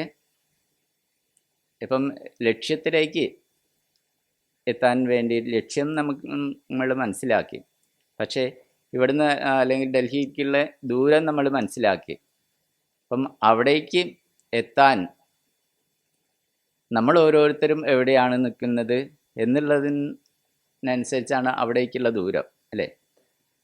അപ്പം നമ്മുടെ ഓരോരുത്തരുടെയും വ്യക്തിത്വത്തിൽ ഈ സത്യവും ഞാനും എൻ്റെ ജീവിതവും ആയിട്ട് എത്രമാത്രം സാമ്യമുണ്ട്, അതാണ് നമുക്ക് ശരിയായിട്ടുള്ള ദുഃഖനിവൃത്തിയിലേക്ക്. ഇങ്ങനെയുള്ള സമദർശിയെക്കുറിച്ചാണ് അവർ നൈവ തസ്യ കൃതേനാർത്ഥോ നാകൃതേനേഹ കശ്ചന നചാസ്യ സർവഭൂതേഷു കശ്ചിദർത്ഥവ്യപാശ്രയ. അങ്ങനെയുള്ള ആളുകൾക്ക് ലോകത്തിൽ ഒന്നും തന്നെ ചെയ്യപ്പെടേണ്ടതായിട്ടുള്ള കർമ്മങ്ങളൊന്നും തന്നെയില്ല. ഉപനിഷത്തിൽ പറയും, ആത്മാനം ചേത് വിജാനീയാദയമസ്മീതി പുരുഷഃ കിമിച്ഛൻ കസ്യ കാമായ ശരീരമനുസഞ്ചരേത്. ഈ ഒരു ആത്മസ്വരൂപം ഞാൻ തന്നെയാണ് എന്ന് തിരിച്ചറിഞ്ഞാൽ, പിന്നെ എന്തിനെ ഇച്ഛിച്ച് എന്തിൻ്റെ കാമത്തിന് വേണ്ടിയിട്ട് നമ്മളിങ്ങനെ അസ്വസ്ഥമായിട്ട് ഓടും. നമ്മളിലൊക്കെ എന്തൊക്കെയോ ചെയ്യണം, എന്തൊക്കെയോ നേടണം, അവിടെ പോകണം, ഇവിടെ പോകണം എന്നൊക്കെയുള്ള ആഗ്രഹങ്ങൾ ഇങ്ങനെ ഒന്ന് കഴിയുന്ന സമയത്ത് ഒന്ന് അങ്ങനെ പൊന്തി വന്നുകൊണ്ടേയിരിക്കും. അതിനൊരു പരിധിയില്ല. അതുകൊണ്ട് ആ പരിധി എന്ന് പറയുന്നത് നമ്മൾ തന്നെയാണ് നിശ്ചയിക്കേണ്ടത്. എന്ത് കിട്ടിയാൽ നമുക്ക് ഏറ്റവും കൂടുതൽ പൂർണ്ണമായിട്ടുള്ള സുഖത്തിലേക്ക് വരാൻ കഴിയും, ആ ഒരു ദുഃഖനിവൃത്തി നമ്മുടെ ജീവിതത്തിൽ നമുക്ക് നേടാൻ കഴിയുന്നുണ്ടോ? നമുക്ക് പെട്ടെന്നൊന്നും അത് നേടുക എന്നുള്ളത് നമ്മളെ സംബന്ധിച്ച് എളുപ്പമായിരിക്കില്ല. അതിന് തടസ്സമായിട്ട് നിൽക്കുന്നത് ആരാണ്? നമ്മൾ തന്നെയാണ് തടസ്സമായിട്ട് നിൽക്കുന്നത് എന്ന് മനസ്സിലാവും അല്ലേ? നമ്മളിൽ തന്നെയുള്ള വാസനകൾ, ആ വാസനകൾ അത് പോകുന്നത് നമുക്ക് തന്നെ ഇഷ്ടമല്ല. ആ ഒരു അത് പക്ഷേ നമ്മളോട് തന്നെ നമുക്ക് തന്നെ ആ ഒരു അറിയാം, പക്ഷേ അതിനെ പ്രവർത്തിപ്പിക്കാൻ നമുക്ക് കഴിയുന്നില്ല. ഇപ്പം ധർമ്മത്തിൻ്റെ അധാർമികമായിട്ടുള്ള പ്രവർത്തികളെക്കുറിച്ചൊക്കെ പറയുന്ന സമയത്ത് പറയുന്നൊരു ശ്ലോകമല്ലേ, മഹാഭാരതത്തിലും രാമായണത്തിലൊക്കെ ഉള്ള ശ്ലോകം എന്ന് പറയും. ജാനാമി ധർമ്മം നചമേ പ്രവൃത്തി, ജാനാമ്യധർമ്മം നചമേ നിവൃത്തി, യേനാപി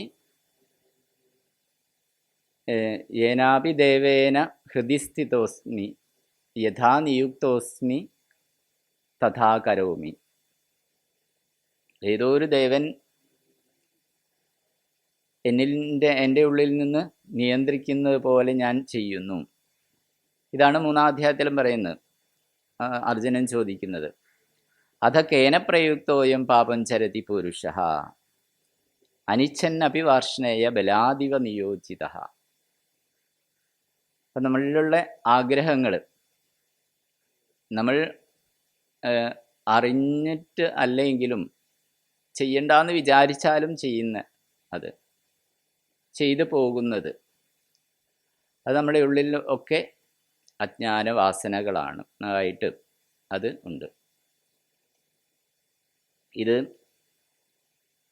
ഈശാവാസ്യോപനിഷത്തിൻ്റെ ഭാഷ്യത്തിൽ പറയും, നഹി മന്ത്ര തപോ ഔഷധി യോഗകൃതം വീര്യം മൃത്യും ശക്നോത്യഭിഭവിതും അനിത്യവസ്തുകൃതത്വാത്. മന്ത്ര കൊണ്ടും യോഗം കൊണ്ടും ഒന്നും തന്നെ ഔഷധി തപോയോഗകൃതം വീര്യം, ഇതൊക്കെ അനിത്യവസ്തുകൃതങ്ങളായതുകൊണ്ട് ഇതൊന്നും നമ്മളെ മൃത്യുവിനെ അതിക്രമിക്കാൻ കഴിയുന്നില്ല. മൃത്യും ശക്നോത്തി അഭിഭവിതും അനിത്യവസ്തുകൃതത്വാത്. ഇതൊക്കെ കർമ്മങ്ങളൊക്കെ തന്നെ അനിത്യമാണ് എന്നതുകൊണ്ട് ഇത് എന്നിൽ തന്നെ സ്വരൂപഭൂതമായിട്ടുള്ളതാണ്. ഇതിൻ്റെ ഈ ഒരു അജ്ഞാനത്തിൻ്റെ ആ മറവ് നീങ്ങിയാൽ മാത്രം മതി. അതാണ് പ്രതിബോധ വിദിതം മതം അമൃതത്വം ഹി വിന്ദതേ. ബൗദ്ധപ്രത്യയങ്ങളിലൂടെ ഒക്കെ പ്രത്യയങ്ങളായിട്ട് വരുന്നത് ബൗദ്ധശബ്ദത്തിലൂടെ ബൗദ്ധപ്രത്യയങ്ങളെയാണ് പറയുന്നത്. ആ പ്രത്യയങ്ങൾക്ക് ഇടയിൽ അവിടെ സ്വരൂപം തന്നെയാണ്. പ്രതിബോധ വിദിതം മതം അമൃതത്വം ഹി വിദ്യതേ, ആത്മനാ വിന്ദതേ വീര്യം, വിദ്യയാ വിന്ദതേ അമൃതം എന്ന് പറയും. അപ്പം ആ അമൃത സ്വരൂപന്മാർ തന്നെയാണ് നമ്മൾ. ആ അമൃതത്തെ നമുക്ക് അനുഭവിക്കാൻ കഴിയുന്നില്ല എന്നുള്ളതാണ്. വിദ്യയാ വിന്ദതേ അമൃതം. ആ ഒരു അറിവിലൂടെ തന്നെയാണ് ഈ ഒരു അമൃതത്തിലേക്ക് എത്തിച്ചേരാൻ കഴിയുന്നത്. അപ്പം ആ ഒരു സമദർശിത്വം എന്നുള്ളത് സർവചരാചരങ്ങളിലും ഉള്ള ആ ഒരു ഏകത്വ ദർശനമാണ്. ആ ഏകത്വ ദർശനത്തിലേക്ക് നമ്മൾ ഉയരണമെങ്കിൽ അതിന് തടസ്സമായിട്ട് നിൽക്കുന്നത് അജ്ഞാന വാസനകൾ തന്നെയാണ്. നമ്മളിലുള്ള അജ്ഞാന വാസനകൾ അത് നമ്മൾ നമ്മുടേതായിട്ടുള്ള ജീവിതത്തിലൂടെ നമ്മൾക്ക് കഴിയുന്ന സാധനയിലൂടെ, ലോക ജീവിതത്തിലൂടെ, നമ്മുടെ കർമ്മങ്ങളിലൂടെ നമുക്ക് അതിനെ മാറ്റാനുള്ളത് നമുക്ക് നമ്മളുടെ ഇതായിട്ടുള്ള കർമ്മങ്ങളെ തന്നെയാണ്. ആ കർമ്മങ്ങളെ തന്നെ ഈശ്വര അർപ്പണമായിട്ട് ചെയ്യുന്നതിലൂടെ നമുക്ക് ഏത് കർമ്മങ്ങൾ ചെയ്യുന്ന സമയത്തും ആ ഒരു ചിന്തയിലൂടെ നമ്മളെ ജീവിതത്തെ നയിക്കാൻ കഴിയും. അങ്ങനെ നിരന്തരം ഈശ്വര ചിന്തയിലൂടെ നയിക്കുന്നതിലൂടെ മാത്രമേ നമുക്ക് ഈ ഒരു സ്വരൂപഭൂതമായിട്ടുള്ള അറിവിലേക്ക് ഉയരാൻ കഴിയും. ഇത് ആരും തന്നെ നമുക്ക് നമ്മുടെ പാപം ആരെങ്കിലും അല്ലെങ്കിൽ ഈശ്വരൻ പാപത്തെ ഇല്ലാതാക്കും, പാപത്തെ ഏറ്റെടുക്കും എന്നൊന്നും പറയാൻ കഴിയില്ല. ജ്ഞാതത്തെ കസ്യചിത് പാപം ന ചെയ്യിക്ക സുഹൃതം വിഭു അജ്ഞാനേന ആവൃതം ജ്ഞാനം തേന മുഹ്യന്തി ജന്തവഃ. ആ ഒരു അജ്ഞാനത്താൽ ജ്ഞാനം ആവരണം ചെയ്യപ്പെട്ടതാണ്. അതുകൊണ്ടാണ് നമ്മളൊക്കെ ഈ ഒരു പ്രകൃതിയുടെ വശത്തായിട്ട് കഴിയുന്നത്. 14-ാം അധ്യായത്തിൽ പറയും, നമ്മളൊക്കെ ഇതൊക്കെ ചിന്തിക്കുന്നത് ഈ ഒരു അജ്ഞാന കലുഷമായിട്ടുള്ള മനസ്സോടുകൂടിയാണ്. സത്വം രജസ്തമ ഇതി ഗുണ പ്രകൃതി സംഭവ നിബധ്നന്തി മഹാബാഹോ ദേഹിനമവ്യയം എന്ന് പറയും. സത്വരജസ്തമോ ഗുണങ്ങളായിട്ടുള്ള പ്രകൃതിയാണ് നമ്മുടെ ശരീരം. ആ പ്രകൃതിയിൽ നിന്നുള്ള ഗുണങ്ങൾ, ആ ഗുണങ്ങൾക്കനുസരിച്ചുള്ള സ്വഭാവങ്ങൾ. സത്വം രജസ്തമ ഇതി ഗുണ പ്രകൃതി സംഭവ നിബധ്നന്തി മഹാബാഹോ ദേഹിനമവ്യയം. ദേഹിയായിട്ടുള്ള അവ്യയമായിട്ടുള്ള സ്വരൂപമാണ് നമ്മൾ. പക്ഷേ നമ്മൾ ദേഹത്തിലാണ് കഴിയുന്നത് എന്നുള്ളതുകൊണ്ട് ദേഹത്തിൻ്റെ പരിമിതി നമുക്കുണ്ട്. ആ ദേഹത്തിൻ്റെ പരിമിതി അറിഞ്ഞുകൊണ്ട്, നമ്മുടെ ആ സ്വഭാവത്തെ അറിഞ്ഞുകൊണ്ട്, അതിന് അനുകൂലമായിട്ട് നിന്നുകൊണ്ട് നമ്മുടെ സാധനകൾ, നമ്മുടെ ജീവിതത്തെ ഇപ്പം ഈ ഒരു സമ്യക് ദർശനത്തിലേക്ക് ഉയരാൻ നമുക്ക് ഏത് ആശ്രമത്തിൽ നിന്നും ഉയരാം. ഒരാശ്രമവും അതിന് അനുകൂലമല്ല, അതിന് തടസ്സവുമല്ല. അപ്പം നമ്മളെ സംബന്ധിച്ച് ഇപ്പം അധ്യാത്മരാമായണത്തിൽ പറയും, ആദൗസ് വർണ്ണാശ്രമ വർണ്ണിതാക്രിയ. ആദ്യം നമ്മൾ വർണ്ണാശ്രമം ആയിട്ടുള്ള നമ്മുടെ കർമ്മങ്ങൾ അത് ശരിയായിട്ട് അനുഷ്ഠിക്കണം. ആ കർമ്മങ്ങൾ അനുഷ്ഠിക്കുന്നതിലൂടെ ചിത്തശുദ്ധി ഉണ്ടാകുന്നു. ആ ചിത്തശുദ്ധിയിലൂടെ ശരിയായ ഗുരുപ്രാപ്തിയിലേക്ക് ഉയരുന്നു. ഗുരുനാഥനെ പ്രാപിച്ച് അവിടെ സാധനകളെ പറ്റി പറയും. 4-ാം അധ്യായത്തിൽ പറയും, തദ്വിധി പ്രണിപാതേന പരിപ്രശ്നേന സേവയ ഉപദേക്ഷ്യന്തി തേ ജ്ഞാനം ജ്ഞാനിനസ്തത്വദർശിന. പ്രണിപാതം, ഗുരുകുലവാസം എന്നുള്ള ആ ഒരു സമ്പ്രദായം നമുക്കിപ്പം ഈ ഒരു ജീവിതം ഒരു ഗുരുകുലവാസം ആണ് അല്ലേ. നമ്മളെ സംബന്ധിച്ച് വിദ്യാഭ്യാസം എന്ന് പറയുന്നത് നമ്മളെ ആരൊക്കെയോ ഭരിച്ചു, ആരൊക്കെയോ അജണ്ടകൾ നമ്മൾ നിയന്ത്രിച്ചു അല്ലേ? അങ്ങനെ നമ്മുടെ വിദ്യാഭ്യാസം തന്നെ നമ്മുടെ സംസ്കാരത്തിൽ നിന്ന് കുറേ മാറി. അപ്പം നമ്മൾ ശരിയായിട്ടുള്ള വിദ്യാഭ്യാസം നമുക്ക് 7 ദിവസം ഇവിടെ നിന്ന് കിട്ടുന്നത്.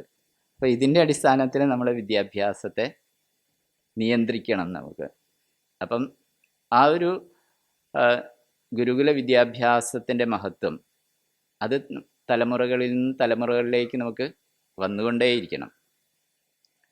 അതിനുവേണ്ടി നമുക്ക് നഷ്ടപ്പെട്ടതൊക്കെ നമുക്ക് അടുത്ത തലമുറയ്ക്ക് നഷ്ടപ്പെടാൻ പാടില്ല. ആ രീതിയിൽ നമുക്ക് ജീവിക്കാൻ കഴിയണം. നമുക്ക് ഇങ്ങനെ കിട്ടുന്ന അറിവുകളൊക്കെ പ്രണിപാതേന പരിപ്രശ്നേന, സംശയം നമ്മൾ ഉണ്ടാക്കി ചോദിക്കേണ്ട. സംശയങ്ങൾ സ്വാഭാവികമായിട്ടുണ്ടാവും. സംശയങ്ങൾ ഉണ്ടാവുന്നതിനനുസരിച്ച് നമ്മൾ ചോദിച്ചാൽ മതി. സേവയാ, ഗുരുകുലത്തിൽ നമ്മൾ സേവ അനുഷ്ഠിച്ചിട്ടാണ് പഠിക്കുന്നത്. ഇപ്പം ശാസ്ത്രം അങ്ങനെ പഠിച്ച് പ്രസംഗിക്കുക അതൊക്കെ നല്ല കാര്യം തന്നെയാണ്, അതിനും ഗുണമുണ്ട്. പക്ഷേ ഗുരുകുല രീതിയിലുള്ള വിദ്യാഭ്യാസത്തിന് അവിടെ സർവജ്ഞനായിട്ടുള്ള ഒരു ഗുരുവിൻ്റെ കൂടെ ജീവിച്ചിട്ട് പഠിക്കുന്ന സമയത്ത് അതിൻ്റെ ഒരു മഹത്വം അവിടെ എല്ലാത്തിനും തുല്യമായിട്ടുള്ള പ്രാധാന്യമാണ്. ഇപ്പം തോടകാചാര്യൻ്റെയൊക്കെ ചരിത്രം പറയും. അപ്പോൾ തോടകാചാര്യൻ്റെ നമ്മൾ കേട്ടിട്ടുണ്ടാവും. തോടക ആചാര്യന് അദ്ദേഹം പഠിക്കാനൊന്നും അത്ര താല്പര്യം ഒന്നുമില്ല അന്നത്തെ ആളായിരുന്നു. അപ്പോൾ ഗുരു ക്ലാസ്സൊക്കെ തുടങ്ങാൻ വേണ്ടിയിട്ട് എല്ലാവരും എത്തി. അപ്പം തോടകൻ വന്നിട്ടില്ല. അപ്പം ഗുരു ക്ലാസ് തുടങ്ങുന്നില്ല. അപ്പം ശിഷ്യന്മാരൊക്കെ പറഞ്ഞു, അദ്ദേഹത്തിന് അങ്ങനെയൊന്നും മനസ്സിലാകുമൊന്നുമില്ലല്ലോ, അദ്ദേഹം വന്നാലും കണക്ക് വന്നിട്ടില്ലെങ്കിലും കണക്ക്, അദ്ദേഹം നമുക്ക് ക്ലാസ് തുടങ്ങാം എന്നുള്ള രീതിയിൽ പറഞ്ഞു. അപ്പം ഗുരു ക്ലാസ് തുടങ്ങിയിട്ടില്ല.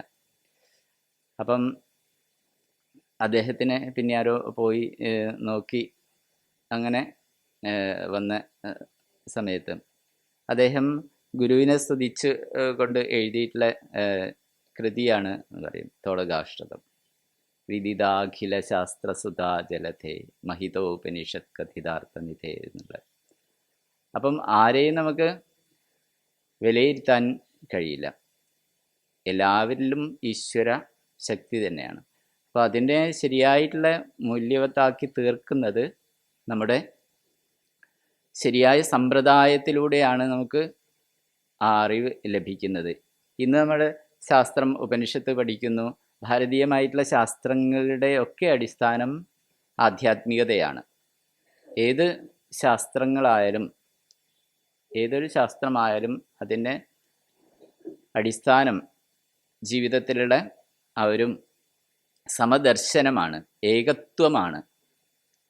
ആ ഏകത്വം നമ്മളിൽ നിന്ന് വിട്ടുപോകുന്ന സമയത്താണ് അത് അധാർമികതയിലേക്കും അതല്ലെങ്കിൽ അതിനെ കൊണ്ട് വ്യക്തിക്കും സമൂഹത്തിനും രാഷ്ട്രത്തിനും ഒക്കെ ദോഷമുണ്ടാകുന്നത്. അതുകൊണ്ട് ആ ഏകത്വത്തിലായിരിക്കണം നമ്മുടെ അറിവ്, ആ ഏകത്വത്തിൽ ഉറച്ചതായിരിക്കണം നമ്മളെ അറിവ്. അതിനെ നമ്മൾ കൃത്യമായിട്ട് മനസ്സിലാക്കണം. ശരിയായിട്ടുള്ള ശാസ്ത്ര പഠനത്തിലൂടെ അതിൻ്റെ ശരിയായ മനനത്തിലേക്കും അതിൻ്റെ ചിന്തനത്തിലേക്കും ഒക്കെ പരസ്പരം നമ്മൾ പഠിക്കുന്ന ആളുകൾ ഇവിടെ നിന്ന് കേൾക്കുന്ന ശാസ്ത്രങ്ങൾ അതിൻ്റെ ആ മൂല്യത്തോടു കൂടി തന്നെ നിലനിർത്തണമെങ്കിൽ നമ്മളത് തുടർന്നുകൊണ്ടേയിരിക്കണം. അപ്പം ഒരു ദിവസം ഗീത ഒരധ്യായം തന്നെയെങ്കിൽ പാരായണം ചെയ്യുന്ന നല്ലൊരു ശീലമാണ്. അത് നമുക്ക് ഈ അന്തർയോഗത്തിന് ശേഷം ജീവിതത്തിൽ അനുഷ്ഠിക്കാൻ പറ്റുന്നൊരു നിഷ്ഠയാണ്. അതിൽ മാറ്റം വരാതെ അങ്ങനെ ചെല്ലുന്നവരൊക്കെ ഉണ്ടാവും അല്ലേ, ഓരോ അധ്യായം. അപ്പോൾ നമ്മൾ വെറുതെ ചെല്ലിയാൽ മതി. അപ്പോൾ അതിൻ്റെ അർത്ഥം അതിൻ്റെ പിന്നാലെ വന്നോളും. നമുക്ക് അർത്ഥമൊന്നും മനസ്സിലായിട്ടില്ലെങ്കിലും വെറുതെ ചൊല്ലിയാൽ അത് നമ്മളെ മനസ്സിലേക്ക് വരും, സഹസ്രനാമമൊക്കെ ചൊല്ലുന്നത് പോലെ. അപ്പോൾ അങ്ങനെ ഒരു നിഷ്ഠയിലൂടെ നമ്മൾ ജീവിക്കുന്നതിനനുസരിച്ചാണ് നമ്മളിലേക്ക് ശാസ്ത്രം പ്രവേശിക്കുന്നത്. തദ്വിധി പ്രണിപാതേന പരിപ്രശ്നേന ശൈവയ ഉപരിദേക്ഷ്യനിതേ ജ്ഞാനം. അതുപോലെ തന്നെ ശ്രദ്ധാവാൻ ലഭതേ ജ്ഞാനം തത്പര സംയതേന്ദ്രിയ. ശ്രദ്ധയുള്ള ആൾക്കാണ് ജ്ഞാനം ലഭിക്കുന്നത്. ശ്രദ്ധ ശാസ്ത്രസ്യ ഗുരുവാക്യസ്യ സത്യബുദ്ധ്യാവധാരണ സാ ശ്രദ്ധ കഥിതാ സദ്ഭിഃ യയാ വസ്തു ഉപലഭ്യതേ എന്ന് പറയും. ശാസ്ത്രത്തിലും ഗുരുവാക്യത്തിലുള്ള ഉറച്ച വിശ്വാസം, ആ ശ്രദ്ധ ഉണ്ടെങ്കിൽ ബാക്കിയൊന്നും എല്ലാം കുറഞ്ഞാലും നമുക്ക് ആ ശ്രദ്ധയിലൂടെ എല്ലാം നേടിയെടുക്കാൻ പറയും. ആ ഒരു ശ്രദ്ധ നമ്മളിലൊക്കെ ഉണ്ടാവണം. ശ്രദ്ധാവാൻ ലഭതേ ജ്ഞാനം തത്പരഃ സംയതേന്ദ്രിയ. അത് തന്നെ പരം എന്ന് കരുതുന്നയാളും സംയതമായിട്ടുള്ള ഇന്ദ്രിയത്തോടു കൂടിയ ആളും. ഇന്ദ്രിയങ്ങളാണ് നമ്മളുടെ ദിശ മാറിപ്പോകുന്നത്. ഇന്ദ്രിയങ്ങൾ വിഷയങ്ങളിലേക്ക് പോകുന്നതിലൂടെയാണ്, ഇന്ദ്രിയങ്ങളാണ് നമുക്ക് തടസ്സമായിട്ട് നിൽക്കുന്നത്. ഉദ്ധരേതാത്മനാത്മാനം എന്നുള്ളത് നമ്മൾ പഠിച്ചു അല്ലേ. അസംയതാത്മനായോഗോ ദുഷ്പ്രാപ ഇതി മേ മതിഃ വശ്യാത്മനാതു യതത ശക്യോ വാപ്തും പായത. അതിന് ഉപായങ്ങളെ സ്വീകരിച്ച്, ഉപായം മനസ്സിൻ്റെ ഉപായങ്ങളിൽ അഭ്യാസ വൈരാഗ്യങ്ങളെ പറയും. വീണ്ടും വീണ്ടും ആവർത്തിക്കാം. വിഷയങ്ങളിലുള്ള രാഗം, വിഷയങ്ങളുടെ സ്വരൂപത്തെക്കുറിച്ച് ചിന്തിക്കുന്ന സമയത്ത് ഒരു വിഷയങ്ങളിലും നമുക്ക് രാഗം ഇല്ല എന്ന് മനസ്സിലാവും. വിഷയങ്ങളിലൊക്കെയുള്ള സുഖം നമ്മുടെ സുഖം തന്നെ ആ വിഷയത്തിൽ തട്ടി പ്രതിഫലിക്കുന്നതാണ് എന്ന് നമുക്ക് മനസ്സിലാക്കാൻ കഴിയും. അങ്ങനെ ഈ രണ്ട് ശ്ലോകങ്ങളിലൂടെ സാധനയെയും യോഗാനുഷ്ഠാനത്തിലൂടെ ഉള്ള നിരന്തരമായിട്ടുള്ള അനുഷ്ഠാനം, അത് നമ്മുടെ ഓരോരുത്തരുടെയും വ്യക്തിപരമായിട്ടുള്ള അനുഷ്ഠാനങ്ങൾ തിരിച്ചറിയുക, അതിലൂടെ കൃത്യമായിട്ട് മുമ്പോട്ട് പോവുക എന്നുള്ളതാണ് ഏറ്റവും പ്രധാനം. ശാസ്ത്രത്തിൽ എല്ലാം പൊതുവായിട്ട് പറയുന്നതാണെന്ന്. അപ്പം നമുക്ക് വേണ്ടത് മാത്രം നമ്മൾ സ്വീകരിച്ച് അതിനെ നമ്മുടേതായിട്ടുള്ള സാഹചര്യത്തിൽ പ്രവർത്തിക്കാൻ കഴിയുന്ന സമയത്ത് എല്ലാവർക്കും അനുഷ്ഠിക്കാൻ കഴിയുന്ന ഏതെങ്കിലുമൊക്കെ അനുഷ്ഠാനങ്ങൾ സ്വീകരിച്ച് അനുഷ്ഠിക്കുന്നതിലൂടെ സമദർശിത്വത്തിലേക്ക് എല്ലാവർക്കും ഉയരാൻ കഴിയും. നമ്മളിനി ഏത് തലത്തിൽ എത്തിയാലും പിന്തിരിഞ്ഞ് നോക്കുന്ന സമയത്ത് നമുക്ക് ജീവിതം കൃതാർത്ഥമായി എന്നുള്ള ഒരു ചിന്ത ഉണ്ടാകുന്ന രീതിയിൽ സാധനാനുഷ്ഠാനത്തിലൂടെ നമുക്ക് മുന്നോട്ട് പോകാൻ കഴിയണം. അതാണ് ഈ ഒരു ഗീതയൊക്കെ കേൾക്കുന്നതിലൂടെ, നമ്മുടെ കേൾക്കുന്നതിലും ആചാര്യന്മാരിൽ നിന്ന് കേൾക്കുന്നതിലൊക്കെ വളരെ കുറച്ചൊക്കെ നമുക്ക് മനസ്സിൽ തങ്ങി നിൽക്കും. അതിനെ വിപുലമാക്കേണ്ടത്, അല്ലെങ്കിൽ അതിനെ മറ്റ് ശാസ്ത്രങ്ങളിലൂടെയും ഗീതയെ നിരന്തര പഠനത്തിലൂടെ ആ ഒരു മഹിമയെ നിലനിർത്തേണ്ടത് നമ്മുടെ കടമയാണ്. ഈ ഒരു അമൂല്യമായിട്ടുള്ള അറിവ്, അതാണ് ദുഃഖത്തെ ഇല്ലാതാക്കുന്നത്.